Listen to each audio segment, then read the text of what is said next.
अब देखिए, जेन जी की बात करें या उससे पहले, तो एक तरफ तो हम मैंने ही वो शो किया अभी कार्यक्रम करते हैं कि सोशल मीडिया पे इतना सब कचरा भी इकट्ठा हो गया है, उससे ये प्रॉब्लम है, उससे वो प्रॉब्लम है, कहीं फेक न्यूज़ का प्रॉब्लम है, कहीं अननेसेसरी प्रमोशंस का प्रॉब्लम है, बेवजह के बहुत सारे इन्फ्लुएंसर्स आ गए हैं और सब दिमाग में एक तरीके की खिचड़ी पक गई है।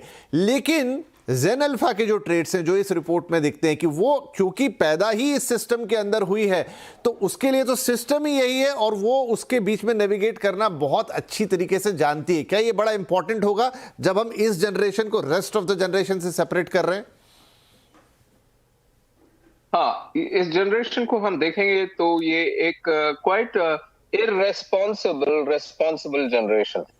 इसके हिसाब से मैं ये कहना चाहता हूँ कि इन पे एक यिन एंड यांग है। It has a yin of irresponsibility and a yang of responsibility.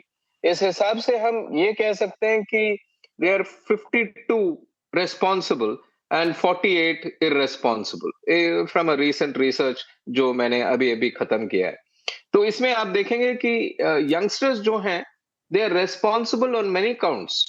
मेरे को तो स्नैक फूड खरीदना है, उसमें बहुत मजा रहता है, लेकिन रेस्पॉन्सिबल स्नैक फूड्स खरीदूंगा मैं, वो एक एटीट्यूड है। मेरे को पार्टीज में जाना है क्योंकि पार्टीज में बहुत अच्छा माहौल बनता है, लेकिन जब when it comes to alcoholic drinks का कंजम्पशन, उसमें हम थोड़ा ये कहेंगे कि मे बी मैं अल्कोहल नहीं पीऊंगा, मेरे को नॉन अल्कोहलिक बेवरेजेस चाहिए। मैं जाऊंगा म्यूजिक के लिए, डांसिंग के लिए, लेकिन अल्कोहल के लिए नहीं। सो रिस्पॉन्सिबिलिटी एंड इररेस्पॉन्सिबिलिटी दोनों हाथ पकड़ के चलते हैं इस जनरेशन में। और एक बात है, मेरी रिसर्च में ये आई ही है कि यंगस्टर्स कहते रहते हैं कि मैं खरीदूंगा बड़ी कंपनी की ब्रांड्स खरीदूंगा, लेकिन मेरे को ये जानना चाहिए कि ये कंपनी कितनी रिस्पॉन्सिबल है, अपने पैसे से क्या करती है, अपने पैसे ओवरसीज मार्केट्स को रिपैट्रिएट करती है क्या, कितना पैसा डोमेस्टिक मार्केट में जाता है, कितना ऑफ द कंट्रीब्यूशन चैरिटी को जाता होगा, अपने एम्प्लॉयज को कैसे देखभाल करते हैं उनके एम्प्लॉयज को। So they want to buy from holistic companies. ऐसे बहुत बहुत पॉइंट्स हैं, मैंने 239 पॉइंट्स लिस्ट किए हैं इस जनरेशन के हिसाब से, उसके लिए टाइम नहीं होगा डिस्कस करने के लिए। भी आपने जो बताया ये बड़ा इंटरेस्टिंग इंसाइट है। एक और चीज़ सर, वो ये कि ये पूरी की पूरी जनरेशन कंज्यूम कर रही है, अपने थॉट प्रोसेस को बना रही है, एवरीथिंग इज़ डिजिटल। तो क्या आगे चलते हुए, चूंकि ये जनरेशन अभी तो हमारी आबादी का 40% बना रही है, अभी तो स्टिल ये पॉकेट मनी लेने वाली जनरेशन है, लेकिन अगले 4-5 साल में ये कमाने वाली जनरेशन बन जाएगी। तो क्या जो कन्वेंशनल चीज़ें हैं अब तक होती आई थी, चाहे वो मार्केटिंग की हो, चाहे वो सेल्स की, प्रमोशंस की हो, वो सब अब धीरे धीरे थोड़ी पीछे चली जाएंगी या रिडंडेंट हो जाएंगी, और सब कुछ जो ये जनरेशन इन्हें फ़ोन पे देखना, यूट्यूब, इंस्टाग्राम या सोशल मीडिया, यही सारी चीज़ें फिर आगे एक फुल फ्लैजेड इकोनॉमी की तरह काम करेंगी?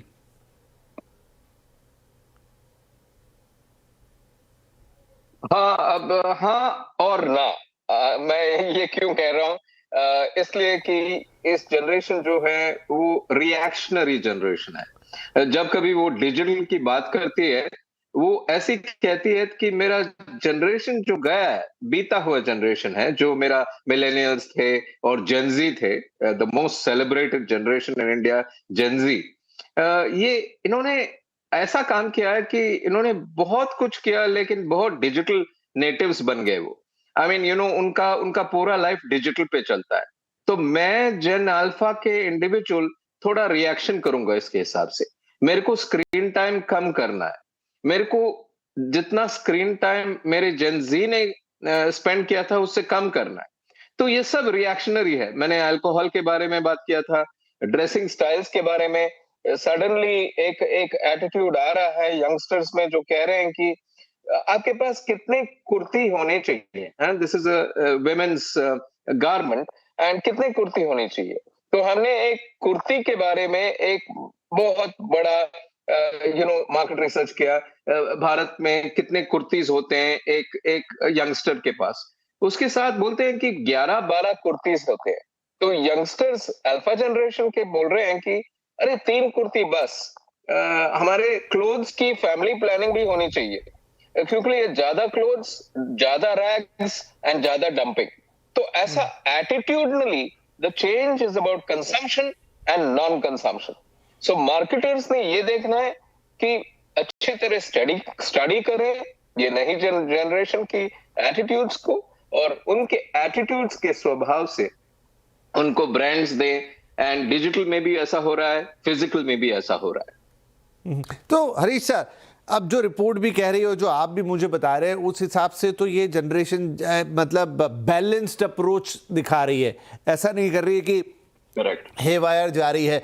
ये चेंज इनमें कैसे आ रहा है, जबकि हमें लगता है कि सोशल मीडिया पे तो चीज़ें ना, क्योंकि इनका मेन सोर्स तो वही है, इनके हाथ में फ़ोन है। ये जनरेशन न्यूज़पेपर नहीं पढ़ती, ये जनरेशन उस तरीके से टीवी को कंज्यूम नहीं करती। ये जो भी कुछ कंज्यूम कर रही है अपने उस डिवाइस पे कंज्यूम कर रही है। सोशल मीडिया इनका मेन ओरिएंटेशन है, जहाँ पर अभी भी चीज़ों का कोई स्ट्रीम लाइन नहीं है। वहाँ पर हर तरह की चीज़ मौजूद है, मतलब आपको बहुत केयरफुली चीज़ें पिक करनी पड़ेगी, नहीं तो गलती भी हो सकती है। तो कैसे ये जनरेशन अपने आप को मैनेज कर पा रही कि उन सारी चीजों के बीच भी ये एक संतुलित दिखाई दे रही है, बैलेंस दिखाई दे रही है और एक मैच्योरिटी शो कर रही है? देखिए, हर जनरेशन जो आता है, मेरा जनरेशन, आपका जनरेशन, यंगस्टर्स की एक एटीट्यूड होती है कि हमने ये काम करना है जो जो अच्छा काम है। और ऐसा जनरेशन्स होते थे जो कहते थे मेरे पापा टीचर थे, मैं भी टीचर बनूंगा। लेकिन नए जनरेशन में, मिलेनियल्स में ये आया तो मेरे पापा टीचर हैं, मैं टीचर कभी नहीं बनूंगा। ओके, हमारे अभी अल्फा जनरेशन में ये कहते हैं कि हाँ, मेरे ग्रैंडफादर टीचर थे, मेरा पापा टीचर नहीं थे, मैं स्टडी करता हूँ इस हिसाब से क्या ठीक है, एंड वो अपने आप के डिसीजंस बना लेते हैं। So this is a self decision making generation. और इनमें एक लैंग्वेज है, और एक लैंग्वेज ये है कि ये कहते हैं you be you, and you be you. मेरे को सबसे पहले जब मैं ये सुना, मेरे को पता नहीं चला इसका मतलब क्या है, लेकिन बाद में बैठ के सोचा कि that is a very important thing. आज के जनरेशन जो अल्फा जनरेशन है, वो they want to be themselves. And कौन decision, who is the decision maker, वो एक्सटर्नल डिसीजन मेकर्स पे डिपेंड नहीं करेंगे, वो पॉलिटिकल लीडरशिप पे डिपेंड नहीं करेंगे, बिजनेस लीडरशिप पे डिपेंड नहीं करेंगे, ब्रांड टॉक पे डिपेंड नहीं करेंगे। अपनी सेल्फ डिस्कवरी, अपनी पीयर ग्रुप की अंडरस्टैंडिंग के हिसाब से वो डिसीजन लेंगे। So brands have to step off the pedestal of top down communication. अभी तो कम्युनिकेशन बॉटम अप होना चाहिए, लेकिन बॉटम अप होने के लिए आपको वो बॉटम का मतलब समझ लेना चाहिए, एंड वो बॉटम का मतलब सिर्फ अल्फा जनरेशन देने वाला है हमें।